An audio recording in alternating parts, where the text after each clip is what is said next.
All right, hi, welcome to the Fantasy Six Pack Network. My name is Joe Bond, founder of FantasySixPack.net. With me today, Blaine Grisack from Turf Show Times with SB Nation, talking some Los Angeles Rams here. What's going on, man? Hey, Joe. No, thanks for having me. Looking forward to looking forward to talking some Rams football. Big year coming up for them after coming up just short against the Eagles last year. And when it comes to the Rams, there is certainly nothing short of topics to talk about with them so far. So Yeah, lots of question marks coming out of this camp right now. So it's going to be a very interesting one. But before we jump into that, just want to remind everybody, hit that subscribe button, that like button, leave those comments. We appreciate it. And jump over to fantasy6pack.net, become an all access member. You got the award-winning rankings over there. You've got the projections, my draft cheat sheet during the season, adding in the DFS and the betting content as well. So jump on over there and use promo code F6P pods to save 15%. All right. Elephant in the room, man. Stafford, we wrote these questions a few days ago. Now it's coming out that he's still not at practice today. So this is Tuesday, August 12th. What's going on, man? yeah, I mean, you never want to hear that your 37-year-old quarterback is having back issues. I mean, as someone on the plus side of 30, I certainly know what a sore back feels like. But yeah, Stafford's had he got an epidural a couple weeks ago. Was supposed to start practicing on Monday. They put him through a 60 throw workout, I believe, on Saturday before their preseason game, and he ends up sitting out practice on Monday, and just still dealing with that soreness. So I think it's one of those things where you don't know what you don't know. I guess it's like I don't want to overreact to it, but I also don't want to underplay it either. There's certainly, I think, some level of concern here, even if everything from the team says, "Oh, he's fine, he's gonna be ready for week one." At the same time, what's going to happen when he takes that first hit from a 300-pound defensive lineman. Mm-hmm. This is a quarterback that's taken a beating throughout his career. We don't know how he's going to react to that. So yeah, the goal kind of seems to be for him to be ready week one, and the Rams don't seem too concerned about that. But as far as what happens after week one, I think there's still a lot of questions there. Yeah, and I mean, obviously, we've got to look beyond him at this point. I think that's a realistic, thing that it seems more likely to happen at least a couple of times this season than not. So Jimmy G coming in, what's he looking like in this offense? Yeah, I mean, he's a guy that they really like. At I guess, like, worst case scenario, if you have a guy like Puka, like Davante or whatever on your fantasy teams, like, this isn't a case where back in 2023 the Rams were playing a game against the Packers and you're relying on Brett Rippon to get these guys their production.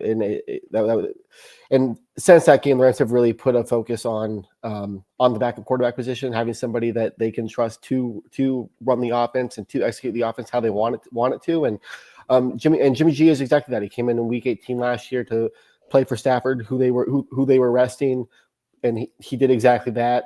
He has experience in that Shanahan McVay offense, obviously. So I think he's a guy that, at the very least, while you maybe don't want him over the course of a full 17-game season, if you need him for 2 to 4 games or whatnot, he definitely can fill in and at least keep the offense on track.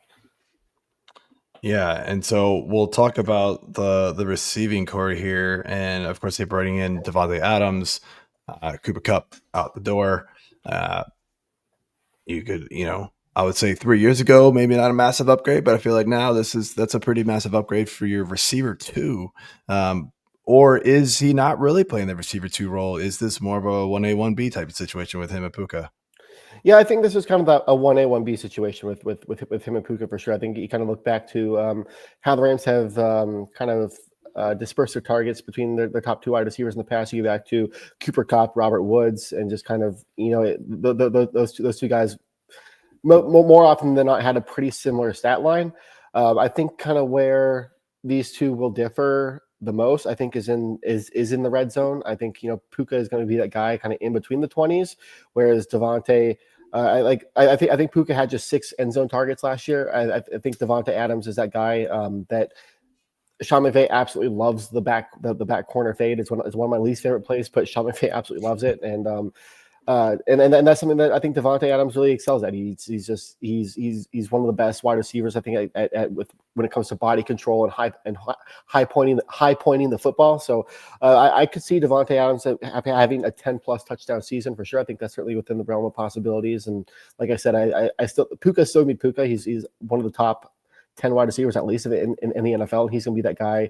Him and Stafford have had a pretty strong connection the last couple of years, and I think he's a guy in between the 20s. And Adams is that guy that the Rams passing game has kind of struggled in the red zone the last couple of years, and I think Adams is that guy that's going to, I think, be a difference maker there.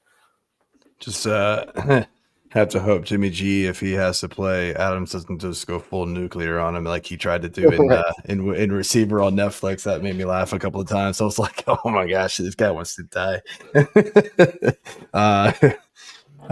So talking receiving room here, but with the tight ends, it feels like there's been stretches of time with the Rams under, with McVay, that a tight end is like, you're like, oh, he's pretty good. And then they just vanish. It's just like, do they still have these tight ends? What happened to them? Anybody sort of separating themselves in this room and going to be a difference maker enough?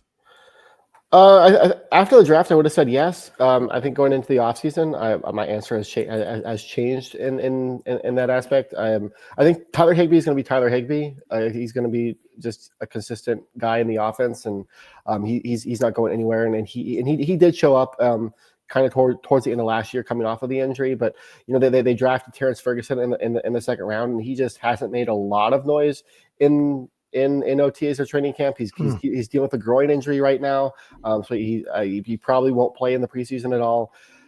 There's been a lot of talk about McVay wanting to utilize more 12 personnel and maybe having Terrence Ferguson in that kind of a Cooper Kupp type role, I guess. But I think it's one of those things where I'll see it when I'll see it when I believe it. I think it's going to take Ferguson, I think, some time to kind of get up to speed, as is usually the case with a rookie tight end. Mm-hmm.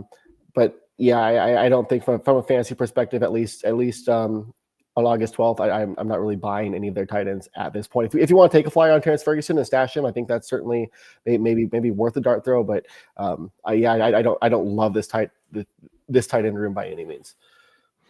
That makes sense, and I would say fantasy managers tend to agree with you there. So closing it out here, got the running backs, and it's always like everybody feels like they want to find a reason to like not believe in Kyren Williams for one more year.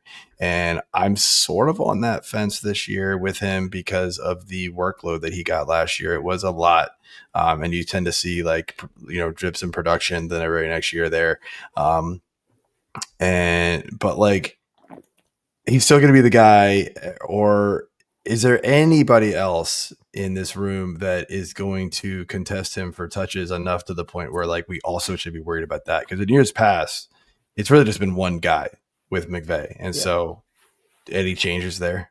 Yeah, when McVay likes a guy, he likes a guy. That's how he's always been. And I think if there's a guy that does compete for touches, it's going to be Blake Corum. But I think he had 58 carries last year, and I don't necessarily see he could be more involved. Like his ceiling could probably be maybe around like maybe 75 rushing attempts this year, but I still see Kyren Williams as the bell cow in this offense. He's a guy that McVay trusts in short yardage situations and the red zone. I mean, there's a reason why he scored, I think, 12 plus touchdowns each of the last 2 years.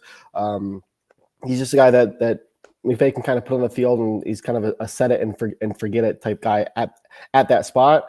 They did draft Jarquez Hunter. It's one of those things where McVay hasn't typically played rookie running backs all that often. I think he's more of a guy that you look for maybe in 2026 or 2027 or whatnot. They did just sign Kyren Williams to that extension. I don't see his workload dropping off significantly by any means. Maybe a little bit, but like I said, not to an extreme measure by any means. So yeah, I think Kyren Williams is still the guy. He's going to get his touches. And yeah, like I said, when McVay likes a guy, he likes a guy in the run game. And over the last couple of years, that's been Kyren. Yeah. All right, so we close everything out here by asking everybody the same question that comes on. Anybody that you're seeing at camp that is a little lesser known, somebody under the radar, fantasy managers maybe wouldn't be paying attention to them in drafts, and rightfully so, but somebody we should at least keep an eye on, like at the start of the season, or maybe as the season progresses, as somebody we should, be putting on like that little watch list. Yeah. I wouldn't go near the Rams. I guess it's always worth having that handcuff. And like I said, if you're going to have a handcuff for Kyren Williams, it's going to be Blake. It's going to be Blake Corum. But I'm looking at this wide receiver room. Jordan Whittington had a really good rookie season. He's kind of carried that into year two. He's a guy I think that could kind of be in a rotational role. And if there's an injury to Puka Nacua, has had some injuries in the past. Was out I think the first 4 games last year or so. And if Puka is out, I see kind of Jordan Whittington filling in that role. And then another guy that again just super deep flyer here. Kanade Muntfield that they drafted out of Pitt in the 7th round has had a really good camp. He's wide receiver 5 for them right now. But if there is an injury or whatnot, I think he's definitely someone to at least keep an eye on and know who he is. Cool. All right. Well, that's all we got. Want to thank you for coming on and dropping the knowledge for us here about the Rams. Before we let you go, let everyone know where they can find you and what you got going on this season. Yeah, of course you can read all my stuff over at turfshirttimes.com.